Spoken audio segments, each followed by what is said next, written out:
कामयाबी में अहंकार और नाकामयाबी में निराशा। अगर इन दो भावों से इंसान अपने जीवन को सुरक्षित कर लेता है तो वो अपने जीवन में अभूतपूर्व वृद्धि कर सकता है, सांसारिक क्षेत्र में भी और आध्यात्मिक क्षेत्र में भी।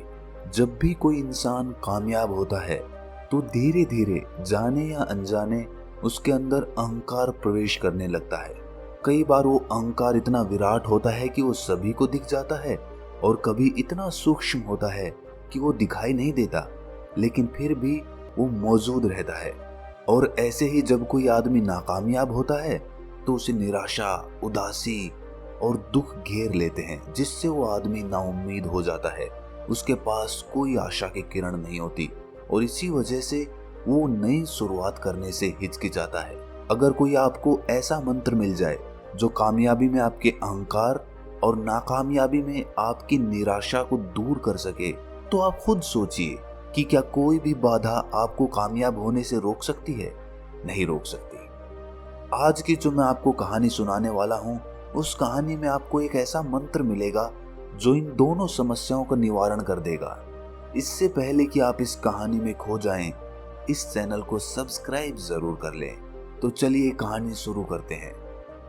एक बार की बात है, मगध राज्य का एक बहुत ही प्रसिद्ध सम्राट हुआ करता था।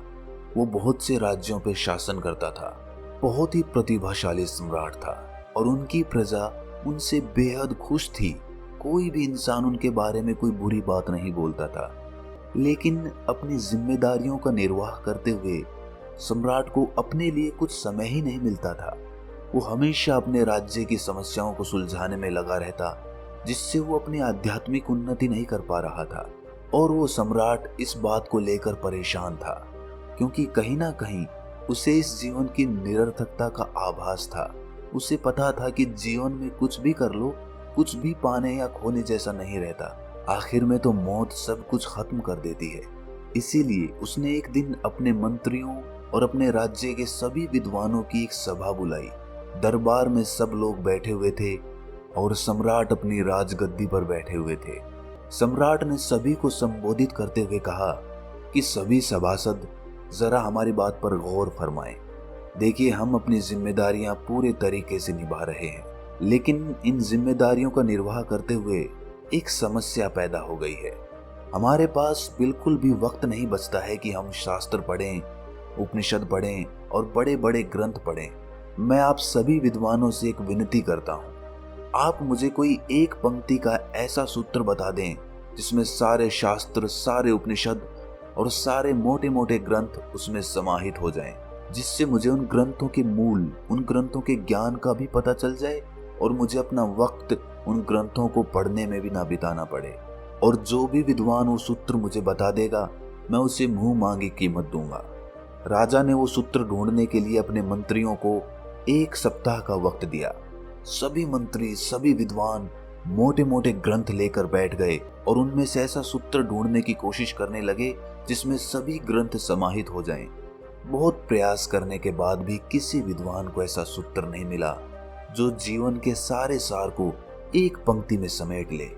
आखिरकार 1 सप्ताह के बाद निराश होकर वो सभी सम्राट को कहते हैं कि महाराज, हमने बहुत कोशिश की, सारे ग्रंथ छान मारे, सारे शास्त्र पढ़ डाले, लेकिन हमें ऐसा कोई सूत्र नहीं मिला जो एक पंक्ति में सारा सार समेट ले।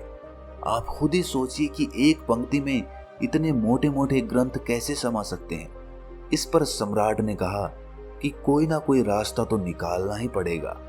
अगर तुमसे नहीं हो पा रहा तो किसी ऐसे आदमी के बारे में बताओ जो मेरी समस्या को हल कर सके। तभी एक मंत्री बोला कि महाराज, हमारे पड़ोसी राज्य में एक बहुत पहुंचे हुए संत रहते हैं। मैं यकीन से तो नहीं कह सकता, लेकिन शायद आपकी समस्या को वो सुलझा सकते हैं। आप एक बार उनसे भेंट जरूर करें। ये सुनकर सम्राट अगले दिन ही अपने कुछ सैनिकों और अपने घोड़ों को लेकर उस संत के पास पहुंच जाते हैं। संत के पास पहुंचकर वो उन्हें सारी समस्या बताते हैं। उसकी समस्या सुनने के बाद वो संत कहते हैं कि राजन, मेरे पास भी ऐसा कोई सूत्र तो नहीं है, ना ही मैंने कभी इसके बारे में विचार किया, लेकिन मेरे गुरु ने मुझे एक अंगूठी दी थी ये अंगूठी जो तुम मेरी उंगली में देख रहे हो, ये मेरे गुरु की भेंट की हुई है। मेरे गुरु ने इसे देते वक्त मुझसे कहा था कि इस अंगूठी के पत्थर के नीचे 2 पर्चियां हैं जिनमें एक एक मंत्र लिखा हुआ है। एक पर्ची हरे रंग की है और दूसरी पर्ची नीले रंग की है। और मेरे गुरु ने ये पर्चियां मुझे देते हुए कहा था कि जब भी तुम्हारे जीवन में बुरे से बुरा समय आए, जब तुम्हें लगे कि सब कुछ खत्म हो चुका और अब तो जीने जैसा कुछ बचा ही नहीं, तब तुम उस हरी पर्ची को खोलकर देखना। उसमें तुम्हें एक ऐसा मंत्र मिलेगा जो तुम्हें उस परिस्थिति से बाहर निकाल देगा। और दूसरी पर्ची तुम तब खोलना जब तुम अपने जीवन में सब कुछ हासिल कर लो, जब तुम्हें लगे कि जीवन में मैंने सब कुछ पा लिया, अब तो पाने जैसा कुछ रहा ही नहीं, तब तुम वो नीली पर्ची खोलना। इसके बाद उस संत ने कहा कि मुझे तो अपने जीवन में इसकी जरूरत ही नहीं पड़ी, क्योंकि मेरे पास ऐसा वक्त ही नहीं आया कि मुझे ये पर्ची खोलकर देखने की जरूरत पड़े। इसीलिए ये पर्ची मैं तुम्हें भेंट कर देता हूँ। और ये कहते हुए उसने वो अंगूठी सम्राट को भेंट कर दी। सम्राट ने भी वो अंगूठी स्वीकार कर ली और अपने राज्य में वापस लौट आया। समय ऐसे ही चलता रहा। बहुत साल बीत गए। राज्य पूरी खुशहाली के साथ चल रहा था। अक्सर बीच बीच में सम्राट के मन में उस अंगूठी को देखकर एक ख्याल आता था कि एक बार खोलकर देखता हूं कि इसमें क्या मंत्र लिखा हुआ है। लेकिन वो उस संत की बात याद करके उन पर्चियों को नहीं देखता था। वो सोचता था कि कहीं मैं अभी इनको खोल दूंगा तो इनका मंत्र निष्फल हो जाएगा। इसीलिए उसने सामान्य परिस्थितियों में उन पर्चियों को नहीं खोला। लेकिन समय की एक खासियत होती है, वो हमेशा बदलता जरूर है। और इसी तरह एक दिन उनके राज्य पर पड़ोसी राज्य के राजा ने हमला कर दिया। सम्राट ने अपने सैनिक बलों के साथ डटकर उनका मुकाबला किया, लेकिन उनकी सेना बहुत बड़ी थी, जिसकी वजह से राजा को हार का सामना करना पड़ा। हारने के बाद उसका राज्य तहस नहस हो गया। सारे घर बर्बाद हो गए और बहुत सारे सैनिक मारे गए। आखिर में राजा को अपनी जान बचाने के लिए अपने कुछ सैनिकों के साथ वहां से भागना पड़ा। राजा का परिवार भी इस युद्ध में खत्म हो चुका था। अब राजा केवल अकेला बचा था और वो अपनी जान बचाने के लिए पहाड़ियों के रास्ते से भागना शुरू कर देता है। साथ में उसके कुछ सैनिक भी होते हैं, लेकिन कुछ समय बाद सैनिक भी उसका साथ छोड़कर भाग जाते हैं, क्योंकि उन्हें लगता था कि दूसरी सेना के जो सैनिक उनका पीछा कर रहे हैं वो राजा को मारते वक्त तुम्हें भी जिंदा नहीं छोड़ेंगे। और यही सोचकर वो सैनिक अपने राजा को, अपने सम्राट को अकेला छोड़कर वहां से भाग जाते हैं। अब राजा अकेला रह गया था। कोई उसका साथ देने वाला नहीं था। वो दुर्गम पहाड़ियों पर अकेला अपने घोड़े पर सवार होकर उनको पार करता हुआ छुपता छुपाता आगे चला जा रहा था। लेकिन दूसरी सेना के सैनिक किसी भी कीमत पर उसको ढूंढकर मार देना चाहते थे और पीछा करते हुए वो उसके बहुत करीब पहुंच चुके थे। तभी राजा को उनके आने की आहट मिली। राजा तुरंत अपने घोड़े से उतरकर वहां पर कुछ झाड़ियों में छुप जाता है। राजा जब झाड़ियों में छुपा हुआ था तो उनके कदमों की आहट से राजा का दिल सहम जाता था।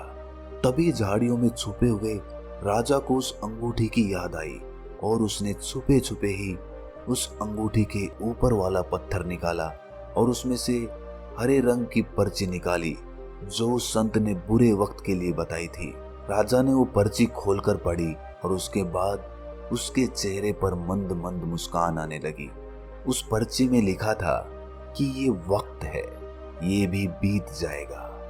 ये मंत्र पढ़ने के बाद उस सम्राट के मन को हिम्मत मिली और वो वहीं पर छुपा रहा। पूरी रात ढूंढने के बाद जब सैनिकों को सम्राट कहीं भी नहीं मिले तो वो वहां से खाली हाथ लौट गए। इसके बाद अगले दिन सुबह सम्राट उन झाड़ियों में से निकल कर आता है। ये मंत्र उसे बहुत ही सार्थक लगा कि वक्त है, ये भी बीत जाएगा। और इससे उसे बहुत हिम्मत मिली और उसने अपनी बची कुची टुकड़ी लेकर फिर से अपनी सेना तैयार की और कुछ समय बाद अपने पड़ोसी राज्यों से मदद लेकर उसने अपनी दुश्मन सेना पर हमला कर दिया। उसने पूरी हिम्मत के साथ वो जंग लड़ी और आखिर में वो जंग को जीत गया और उसे अपना राज्य फिर से वापस मिल गया। अब फिर से राजा के वही दिन वापस आ गए थे, बल्कि वो उससे भी ज्यादा प्रसिद्ध हो गया था, क्योंकि उसने एक छोटी सी टुकड़ी के साथ एक बहुत बड़ी सेना को हरा दिया था, जिससे पूरे देश में उसकी प्रसिद्धि, उसकी प्रतिष्ठा पहले के मुकाबले कई गुना ज्यादा बढ़ गई थी। और अब उस सम्राट को लगने लगा कि मैंने अपने जीवन में सब कुछ फतेह कर लिया, अब जीवन में कुछ भी पाने जैसा नहीं रहा, सब कुछ मैंने भोग कर देख लिया।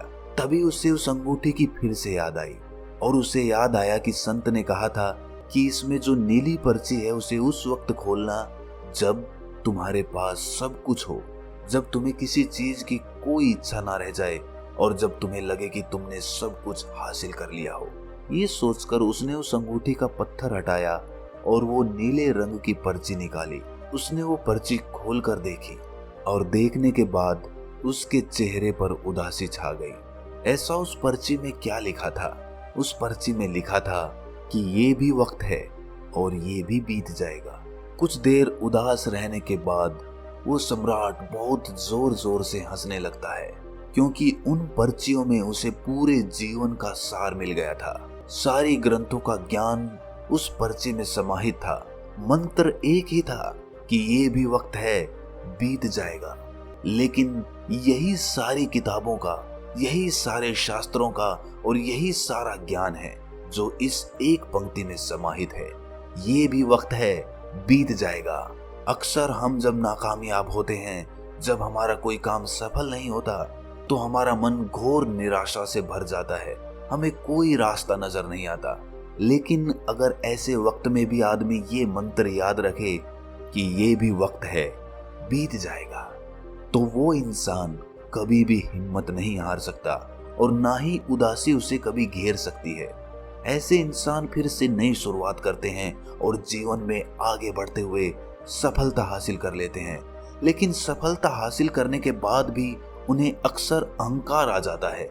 मन अहंकार को पकड़ ही लेता है। लेकिन अगर ऐसे वक्त में भी इंसान इस मंत्र को याद रखे कि ये भी वक्त है और ये भी बीत जाएगा, तो उस इंसान को सफलता में भी अहंकार नहीं मिलेगा। और इस एक मंत्र के द्वारा इंसान अपने आप को सुख और दुख, कामयाबी और नाकामयाबी, इन दोनों चीजों के पार उतार सकता है और जीवन की निरर्थकता को समझ सकता है। आखिर में तो दोस्तों जीवन निरर्थक ही है, क्योंकि मौत सब कुछ खत्म कर देती है। आखिर में कुछ भी नहीं बचता। आपका शरीर भी यहीं छूट जाता है, इसके द्वारा कमाई हुई चीजें भी यही छूट जाती हैं। और जब आपको अपने जीवन की निरर्थकता का आभास होने लगता है, तो आप जीवन की सार्थकता को जानना चाहते हैं। तब आप वो जानना चाहते हैं जो शाश्वत है और जो मृत्यु के बाद भी तुम्हारे साथ रहता है। वहीं से सत्य की खोज शुरू होती है और वहीं से ज्ञान का मार्ग खुलना शुरू होता है।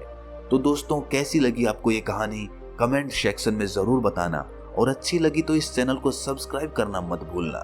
तो मिलते हैं अगली कहानी में, तब तक के लिए अपना ख्याल रखें।